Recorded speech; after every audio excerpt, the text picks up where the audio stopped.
Sir, हे digital arrest प्रकरण काय आहे आणि खरं तर एका ज्येष्ठ व्यक्तीमुळे ही सगळी जी घटना आहे ती उघडकीस आलेली आहे आणि जे लाखो रुपये आहेत ते वाचलेले आहेत, हे संपूर्ण प्रकार काय आहे सर?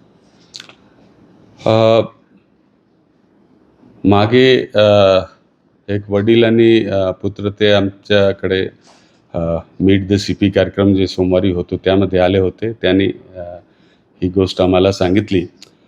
तिथे जे नवरा बायको होते त्यांना कुरिअर कंपनीकडून फोन आला होता आणि की त्यांचे जे कुरिअर आहेत त्यांच्या नावाच्या त्यांचे आधार IDचे लिंक त्यामध्ये काहीतरी ड्रग्स सापडलेला आहे, NDPS सबस्टन्स सापडलेला आहे आणि म्हणून त्यांना डिजिटली अरेस्ट करण्यात येत आहे. त्यांना वेगवेगळ्या प्रोसेस करायला सांगण्यात आला. त्याचबरोबर त्यांना ऑनलाईन पैसे पाठवण्याबद्दल पण सांगण्यात आला. बरेच वेळा हे जर नवरा बायको जे बाहेर नाही निघाले तर तिथे त्यांचे वडील जे आहेत त्यांना डाऊट आला. मग त्यांनी यांना विचारल्यानंतर जर त्यांना कळाला तर जे वडील होते ते या मॅटरमध्ये पूर्णपणे अवेअर होते. ते आपल्या ज्येष्ठ अनुबंध ॲपद्वारे आम्ही सगळे सिनियर सिटीजनला अवेअर केलं होतं, कारण सिनियर सिटीजन्स सर्वात मोठे टार्गेट्स आहेत याचे.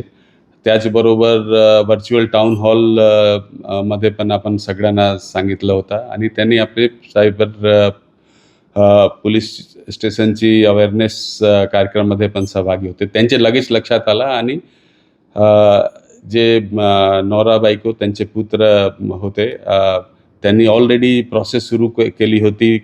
काही फंड लिक्विडेट करायचा, काही म्युच्युअल फंड लिक्विडेट करायचा आणि अकाउंटमधून ट्रान्सफर करायचा. ते त्यांनी थांबवला. याच्यामुळे त्या कुटुंबांना एक मोठा धोका टळला. सगळ्यात महत्त्वाचा प्रश्न असा आहे की डिजिटल अरेस्ट असते का आणि कुणी अशा पद्धतीने अधिकारी तुम्हाला अरेस्ट करू शकतात का, आणि नसेल तर तुम्ही नागरिकांना काय आवाहन कराल? डिजिटल अरेस्ट नावाचा कुठलाही प्रोव्हिजन कायद्यामध्ये नाही आहे. कोणीही आपल्याला, कुठली गव्हर्नमेंट एजन्सी आपल्याला डिजिटली अरेस्ट करू शकत नाही. जर कोणी आपल्याला असं सांगतोय की तो आपल्याला डिजिटल अरेस्ट करतोय किंवा करणार आहे तर आपण लगेच स्थानिक पोलिसांबरोबर संपर्क साधा किंवा 1930 सायबर क्राईम सेलचा जे नंबर आहे त्याच्यावर संपर्क करा आणि ही माहिती द्या. नमस्कार. काल मला ॲक्च्युली कालपासून मी डिजिटल अरेस्टमध्ये होतो. त्याचं कारण की मला कुरिअरवरून एक कॉल आला होता आणि त्या कॉलप्रमाणे असं होतं की माझ्याकडनं काही पार्सल जे आहे ते अडकलेलं आहे. त्या पार्सलमध्ये 5 पासपोर्ट्स किंवा ड्रग्ज वगैरे असे होते. सो ह्या सगळ्या याच्यामुळे त्यांनी मला व्हेरिफिकेशनसाठी थांबवलं आणि जवळजवळ कालपासून आज संध्याकाळपर्यंत दुपारपर्यंत आम्ही डिजिटल अरेस्टमध्ये होतो. माझ्याबरोबर माझ्या पत्नीलाही त्यामध्ये इन्व्हॉल्व केलं होतं. आणि डिजिटल अरेस्ट म्हणजे कसं की मोबाईलमधनं एक सिग्नल नावाचं ॲप्लिकेशन असतं, त्याच्यात त्यांनी व्हिडिओ कॉल कंटिन्यूस चालू करून ठेवायला सांगितलं होतं. आणि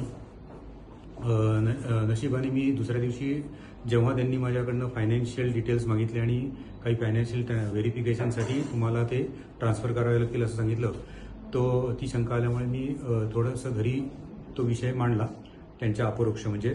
आणि माझ्या वडिलांनी, जे ज्येष्ठ नागरिकमध्ये सक्रिय आहेत, त्यांनी ताबडतोब जवळच्या पोलीस अधिकारी आणि आमचे महापौर आहेत त्यांना संपर्क साधून हा फ्रॉड आहे ही केस आम्हाला लक्षात आणून दिली. आणि चिंचवडचे जे पोलीस अधीक्षक आहेत ते आमच्या मदतीला ताबडतोब धावून आले आणि ही केस रिझॉल्व्ह केली. थँक्यू.